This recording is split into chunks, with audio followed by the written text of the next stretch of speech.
നമസ്കാരം. പ്രധാന വാർത്തകൾ. ബോട്ടിന്റെ എഞ്ചിൻ നടുക്കടലിൽ നിലച്ചു. തൊഴിലാളികളെ സാഹസികമായി രക്ഷിച്ച് റെസ്ക്യൂ ടീം.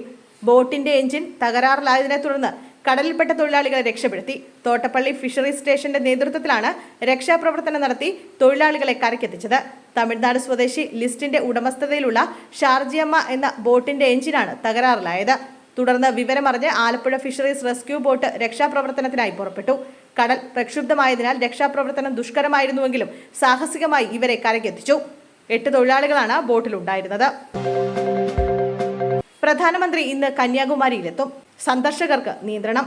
തെരഞ്ഞെടുപ്പ് പ്രചാരണത്തിന്റെ തിരക്കൊഴിഞ്ഞ് പ്രധാനമന്ത്രി നരേന്ദ്രമോദി ഇന്ന് കന്യാകുമാരിയിലെ വിവേകാനന്ദ പാറയിൽ ധ്യാനമിരിക്കാനെത്തും. ഉച്ചകഴിഞ്ഞ് 3:30 തിരുവനന്തപുരം വിമാനത്താവളത്തിലെത്തുന്ന മോദി ഹെലികോപ്റ്റർ മാർഗമാണ് കന്യാകുമാരിയിലേക്ക് പോവുക. കന്യാകുമാരി ദേവി ക്ഷേത്രത്തിൽ ദർശനം നടത്തിയ ശേഷം വിവേകാനന്ദ പാറയിൽ നരേന്ദ്രമോദി ധ്യാനമിരിക്കും. 3 ദിവസങ്ങളിലായി 45 മണിക്കൂറാണ് ധ്യാനം. 1-ാം തീയതി ഉച്ചകഴിഞ്ഞ് നരേന്ദ്രമോദി ദില്ലിയിലേക്ക് മടങ്ങിപ്പോകും.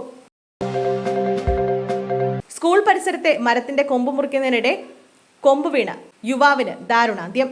സ്കൂൾ പരിസരത്തെ മരത്തിന്റെ കൊമ്പ് മുറിക്കുന്നതിനിടെ വീണ് യുവാവിന് ദാരുണാന്ത്യം.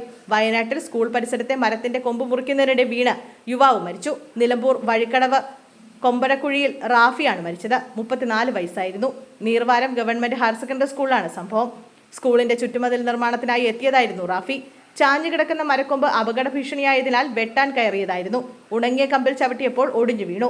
ഉടൻ തന്നെ മാനന്തവാടി മെഡിക്കൽ കോളേജ് ആശുപത്രിയിൽ എത്തിച്ചെങ്കിലും മരണം സംഭവിച്ചു. ഇൻസ്റ്റഗ്രാം വഴി പരിചയം. പ്രായപൂർത്തിയാവാത്ത കുട്ടിയെ തട്ടിക്കൊണ്ടുപോയി പീഡനം. യുവാക്കൾ പിടിയിൽ. പ്രായപൂർത്തിയാവാത്ത കുട്ടിക്കെതിരെ ലൈംഗിക അതിക്രമം നടത്തിയ കേസിൽ യുവാക്കൾ അറസ്റ്റിൽ. കോട്ടയം സ്വദേശികളായ പനച്ചിക്കാട് മലവേടൻ കോളനി രോഹിത് മോൻ, കഞ്ഞിക്കുഴി മുട്ടമ്പലം AB വില്ലയിൽ ശക്തിവേൽ എന്നിവരാണ് അറസ്റ്റിലായത്. ഇൻസ്റ്റഗ്രാം വഴി പരിചയപ്പെട്ട പെൺകുട്ടിയെ ഇവർ പീഡനത്തിന് ഇരയാക്കി. ബത്തേരി പോലീസാണ് പ്രതികളുടെ അറസ്റ്റ് രേഖപ്പെടുത്തിയത്. ഈ മാസം 18-നാണ് കേസിനാസ്പദമായ സംഭവം നടന്നത്. പ്രായപൂർത്തിയാവാത്ത കുട്ടിയെ ഇൻസ്റ്റഗ്രാം വഴി രോഹിത് മോൻ പരിചയപ്പെടുകയും പിന്നീട് കുട്ടിയെ തട്ടിക്കൊണ്ടുപോയി ലൈംഗിക അതിക്രമം നടത്തുകയുമായിരുന്നു. ഇതിന് ഒത്താശ ചെയ്തതിനാണ് ശക്തിവേലിനെ അറസ്റ്റ് ചെയ്തത്. കോടതിയിൽ ഹാജരാക്കി ഇരുവരെയും റിമാൻഡ് ചെയ്തു.